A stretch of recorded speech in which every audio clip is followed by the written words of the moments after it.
dan ya seniornya itu bener duit loh sekali lagi duit. Iya. Halo, selamat sore teman-teman dari administrasi publik. Kembali lagi bersama aku Andin di sini dengan teman-teman dari angkatan 2024 nih.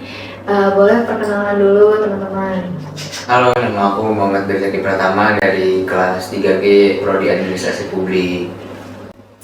Halo semuanya, perkenalkan nama aku Saidatul Karmila dari kelas 3G juga Administrasi Publik. Sama aku tadi ada dua orang yang membahas tentang hilirisasi dan industrialisasi nih. Di sini teman-teman dari angkatan 2024 mau bahas apa nih? Nah, kita di sini sekarang nih mau bahas tentang program salah satu program cita-citanya Bapak Presiden kita, Pak Prabowo, yaitu adalah Koperasi Desa Merah Putih. Menarik. Kira-kira nih, kan merupakan salah satu cita-citanya Pak Prabowo. Nah, sebelumnya mungkin teman-teman sudah mencari tahu dong, pastinya Koperasi Merah Putih ini apa? Ini awalnya Pak Presiden kita tuh ingin mencari solusi dari masalah klasik kita tentang di beberapa desa atau daerah ya, itu seperti kurangnya bukan kurang, tapi tidak stabilnya misalnya harga petani misalnya menjual gitu, harga panennya tidak stabil, akses ke pasarnya susah, dan juga masih kebergantungan dengan pengepul. Nah, jadi program ini tuh dibuat sebenarnya untuk semangat baru lah istilahnya untuk mengarungi ketahanan pangan. Oke, cukup bagus ya teman-teman. Koperasi Desa Merah Putih ini dibangun. Bertambah lagi mungkin untuk penjelasannya teman-teman. Iya, jadi Koperasi Desa Merah Putih ini sendiri juga udah hampir tersosialisasikan ke seluruh desa yang ada di Indonesia. Nah, kan jumlah desa di Indonesia itu sekitar ada 83.700 sekian. Dan sekarang tuh udah tersosialisasikan 83.750. Ya, jadi hampir semuanya. Dan untuk Koperasi Desa Merah Putih sendiri sudah terbangun dengan badan hukum, itu tercatat sekarang ada sekitar 82.000 sekian ratus. Kira-kira dari pengimplementasian ini, apakah dananya mereka mencari sendiri atau dari pemerintah, atau gimana nih teknis dari pelaksanaan Koperasi Desa Merah Putih ini? Secara teknis mungkin dari gambaran awal dulu ya, tadi kayak ada yang kurang, mungkin takut teman-teman juga mungkin bertanya nih awalnya apa gitu. Iya. Nah, awalnya ini sebenarnya nih ada di retreat di Magelang kalau nggak salah pada bulan Februari 2025 ini. Lalu diperkuat lagi di rapat terbatas di Istana Presiden pada tanggal 3 Maret kalau nggak salah atau 5 Maret, itu bagaimana koperasi ini ingin ditargetkan resmi di tanggal 12 Juli 2025, yang kebetulan tanggal 12 Juli itu adalah tanggal Hari Koperasi Nasional. Itu semua rapat dan juga retreat di tahun 2025. Iya, semuanya di tahun 2025 ini. Mungkin cepat banget. Kalau misalkan memang pengimplementasian dari koperasi ini memakai dana pemerintah, coba boleh disebutkan dari dana mana? Oke, jadi Koperasi Desa Merah Putih ini sendiri didukung oleh dana APBN dari pemerintah. Dari APBN. Yang mana sistemnya itu adalah Koperasi Desa ini boleh meminjam dana ke bank-bank himbara dengan bunga yang rendah, yaitu 6% per tahunnya, dengan maksimal peminjaman itu 3 miliar. Wow. Ya, dan ya tenornya itu bener duit loh sekali lagi duit. Iya, itu maksimal peminjaman, dan tenornya itu selama 6 tahun gitu. Dan selain itu juga sebelum cicilan itu dimulai, jadi dapat masa senggang dulu nih Kak. Jadi itu yang mempermudahkan sebenarnya kayak Koperasi Desa Merah Putih ini untuk mendapatkan uang dari pemerintahnya itu, yaitu dengan kemudahan tadi itu.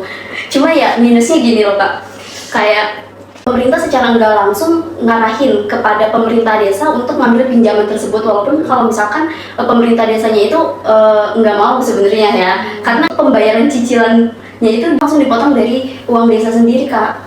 Jadi mereka dapat dan juga mendapatkan bisa menyicil gitu. Iya, untuk membayar ya. Maka dari itu riset dari Celios Center of Economy and Law Study 2025 menyatakan bahwa 108 pejabat di 34 provinsi itu mereka menilai bahwa 65%-nya itu program ini tuh bakal mengalami praktik korupsi karena bakal ada kebocoran kelihatan sih. Iya. Kelihatan sih. Nah, yang mana sebesar 48 triliun dalam 1 tahun. Ya, setara dengan 60 juta per desanya sendiri untuk pemanfaatan yang emang nggak tahu arahnya bakal kemana gitu Kak. Itu juga wajar ya, karena apa ya, bisa dibilang wajar tidak wajar karena mungkin dari sifat ini sendiri top down ya, bukan bottom up. Iya, harusnya kebijakan yang ada untuk desa yang dibangun di desa itu memang seharusnya bottom up. Betul, Ya, karena sesuai dengan keperluan desanya tersebut. Karena ini juga bertentangan dengan apa yang ada di UU nomor 25 tahun 1992 bagaimana tentang pengoperasian, karena koperasi itu seharusnya dibangun tuh oleh atau secara sukarela gitu. Dan dengan adanya koperasi Desa Merah Putih ini juga tentunya menjadi tumpang tindih nih sama BUMDes, di mana BUMDesnya sendiri itu BUMDesnya itu tumpang tindih karena mereka sebenarnya udah jadi lembaga ekonomi resmi di daerah. Cuma ya begitulah karena ada program baru ini. Dari kalian sendiri nih kan tadi sudah disebutkan ada riset yang menyebutkan 60% sekian tidak setuju nih atas pembangunan koperasi Desa Merah. Kalau menurut kalian sendiri setuju atau enggak? Ini kan untuk mengatasi permasalahan ketahanan pangan. Itu cukup riskan ya teman-teman, karena kan ketahanan pangan di Indonesia ini juga belum sampai ke benar-benar ketahanan pangan. Kira-kira dari teman sendiri setuju atau enggak? Sebenarnya ini kan masih ada tumpang tindihnya sama BUMDes juga ya. Harusnya tuh mungkin lebih baiknya, saya nggak bisa bilang setuju atau enggak karena nggak terlibat secara langsung juga dan nggak tahu nih bagaimana pengimplementasian aslinya sih gitu. Jadi mungkin seharusnya bisa berkolaborasi lah sama BUMDes sendiri untuk mengadakan koperasi ini gitu. Jadi semuanya nggak bertabrakan, paling begitu sih. Kalau dari Mila gimana? Setuju atau enggak? Karena kan tadi kamu menyebutkan kalau misalkan ini bisa menjadi praktik korupsi. Korupsi ya, betul. Ya, sebelumnya sih karena ini emang tujuannya niatnya baik. Dan tapi balik lagi ke implementasian lapangannya lagi sih Kak. Kalau misalnya kayak pengimplementasiannya emang secara baik, terstruktur dan sesuai dengan apa yang emang udah direncanakan, aku setuju-setuju aja. Ya tapi itu dengan syarat kayak undang-undangnya itu dan regulasinya itu jelas yang pertama, dan juga transparansi dan pengawasannya itu juga jelas, biar nggak ada yang namanya praktik korupsi di dalamnya gitu. Memang sih secara struktural yang riset yang aku baca memang banyak banget kan celah-celahnya itu. Nah itu harus diperkuat lagi sih kalau menurut aku. Memang program ini ada bertentangan juga dengan BUMDes ya. Cuman kan bedanya kalau BUMDes itu lebih pemerintah yang mengelola, sedangkan kalau koperasi ini masyarakat desanya sendiri. Memang bagus sih untuk meningkatkan ketahanan pangan di desa ya. Karena beberapa data dari BPS sendiri terakhir yaitu 24 September 2024 menyatakan bahwa kalau kemiskinan di Indonesia itu secara nasional ada di angka 8,57% atau setara dengan 24 juta Kak.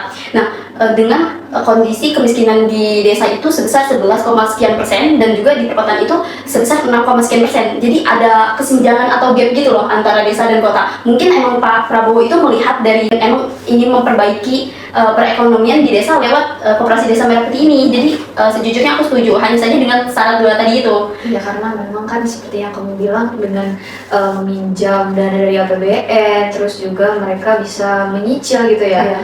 Itu juga kan harus dilakukan dengan sumber daya manusia yang memang bisa konsisten seperti itu. Dan mengedepankan transparansi. Nah, ada lagi nggak sih teman-teman solusinya nih? Tadi kan sudah disebutkan kalau misalkan harus sesuai dengan regulasinya, terus juga harus mengedepankan transparansi. Itu kira-kira ada lagi nggak? Paling ada tambahan satu lagi kali ya untuk solusi, yaitu adanya pembinaan lebih lanjut dari pemerintah untuk anggota-anggota koperasi dan juga adanya pelibatan masyarakat desa sendiri yang lebih banyak tentunya. Jadi pemerintah tuh nggak cuma kasih modal, nggak cuma ngebebanin doang, tapi ada pembinaan lebih lanjutnya lah. Karena tentunya nggak semua orang bisa gitu loh untuk mengelola ini dengan baik. Karena ini adalah program yang berpotensial sebenarnya yang tadi Mila katakan ya, ada beberapa ketentuan apabila Mila setuju. Ya paling seperti itu, adanya pembinaan lebih lanjut dari pemerintah dan juga adanya pelibatan masyarakat desanya sendiri ya, supaya pemerintah pelatihan betul, supaya sumber daya manusianya juga teredukasi dan tersosialisasi dengan baik di seluruh desa tentunya. Oke, tadi sudah disebutkan sama Beja juga Mila kalau memang program ini yang berangkat dari cita-citanya Bapak Prabowo berpotensi gitu untuk meningkatkan perekonomian dan juga ketahanan pangan di tingkat desa. Sekali lagi teman-teman, di tingkat desa. Jadi ini salah satu terobosan yang sebenarnya lumayan kalau misalkan memang masyarakat desanya ini mau diajak untuk bergerak memajukan perekonomian dan juga ketahanan pangannya.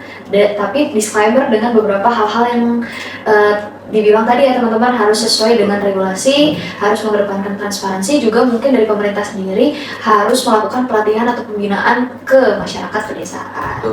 Oke, cukup teman-teman atau ada tambahan lagi? Cukup sih Cukup. Oke, dari aku Andin, Aku Mila. Aku biar Zaki Pratama. cukup sekian podcast pada hari ini. Terima kasih. Wassalamualaikum Warahmatullahi wabarakatuh.